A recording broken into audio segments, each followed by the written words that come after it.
جیسے نمازیوں جیسا کوئی نمازی بھی نہیں ہے. کیا ہم نے سوچا کہ ہمیں نماز کیا درس دیتی ہے, ہمیں قرآن کیا درس دیتا ہے, ہمیں قرآن کیا کہتا ہے؟ صرف ماں باپ کے بارے میں ذرا سنو. میں نے جو قرآن مجید فرقان حمید کی آیت آپ کے سامنے تلاوت کی ہے, اللہ پاک نے فرمایا محبوب جب یہ پیسے والے لوگ, مالدار لوگ آپ سے آ کے سوال کریں یسألونک ماذا ینفقون, یہ پیسہ کہاں پہ خرچ کریں, کس جگہ کے اوپر یہ دولت خرچ کریں جس سے خدا اور مصطفیٰ راضی ہو جائیں. سنو اللہ کا قرآن کیا کہتا ہے, فرمایا یسألونک ماذا ینفقون. محبوب جب یہ آپ سے آ کے سوال کریں کہ یہ پیسہ اور دولت کہاں پہ خرچ کریں, کل ما انفقتم, میرے محبوب آپ اپنی زبان پاک سے اعلان فرما دیں خدا تمہاری اس دولت سے پیار کرے گا, خدا تمہارے اس پیسے سے محبت کرے گا, خدا تمہارے اس پیسے کو درجہ قبولیت عطا فرمائے گا. کس پیسے کو درجہ قبولیت عطا فرمائے گا؟ فرمایا ما انفقتم من خیر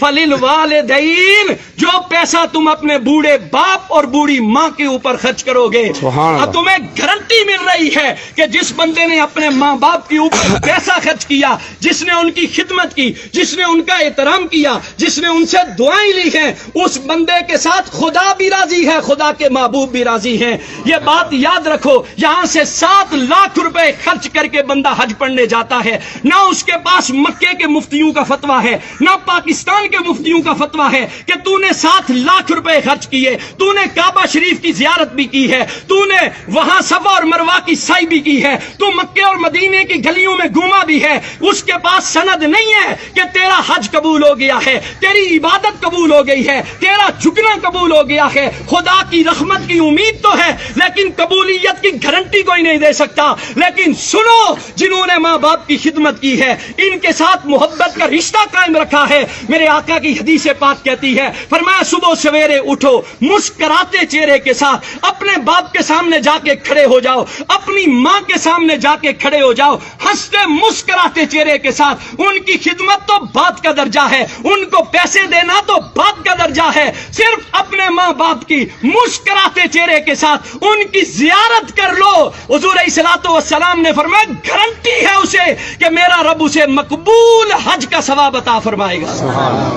ہم یہاں سے حاجی صاحب بننے کے لیے مکے کی گلیوں میں تو جاتے ہیں, مدینے کی گلیوں میں تو جاتے ہیں, پیسے تو خرچ کرتے ہیں. کبھی سوچا تمہارا بوڑھا باپ گھر میں بیٹھا ہوا ہے, کبھی سوچا تمہاری ماں وہ محبت کی نظروں سے تمہیں دیکھ رہی ہے, شاید میرے بیٹے کو زندگی کا گزرا ہوا کوئی لمحہ یاد آ جائے, شاید اسے زندگی کی کوئی بیتی ہوئی یادیں ستائیں کہ میرے باپ نے میرے لیے اتنا کچھ کیا تھا, میری ماں نے لوگوں کے دروازوں کے اوپر جا کر کپڑے دھو کر برتن مانج کے لوگوں کے گھروں میں جھاڑو لگا کر. آپ اور میں روز دیکھتے ہیں بوڑھے ضعیف العمر لوگوں کو کہ روڈ کے اوپر سوٹی اٹھا کر لوگوں سے مانگ رہا ہے. کبھی اس بابے سے ایک دفعہ پوچھ کے دیکھو, بابا یہ تو کس کے لیے مانگ رہا ہے؟ تو لوگوں کے دروازوں کے اوپر جاتا ہے, تو کس لیے جاتا ہے؟ کیا تجھے اپنی ضرورت ہے؟ وہ باپ کہتا ہے نہ مجھے میری ضرورت نہیں ہے, میں زندگی گزار سکتا ہوں, لیکن میرے گھر میں ننھے بچے ہیں جو شام کو میرا راستہ تکتے رہتے ہیں. ہمارا باپ گھر میں سودا لے کے آئے گا,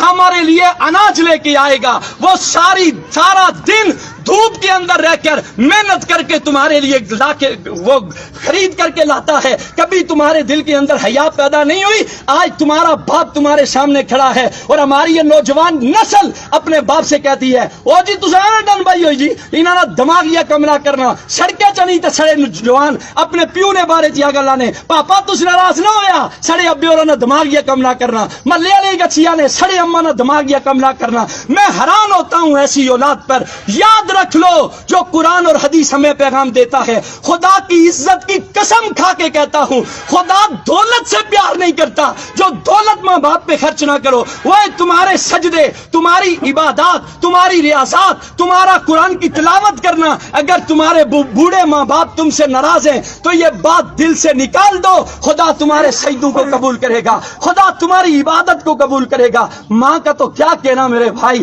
ماں تو زمانے کی وہ ہستی ہے جسے قرآن نے چاند کہا ہے. ساری کائنات ایک طرف ہے, ماں کی ہستی ایک طرف ہے. ماں جیسا تو اللہ نے کائنات کے اندر کسی کو پیدا ہی نہیں کیا ہے.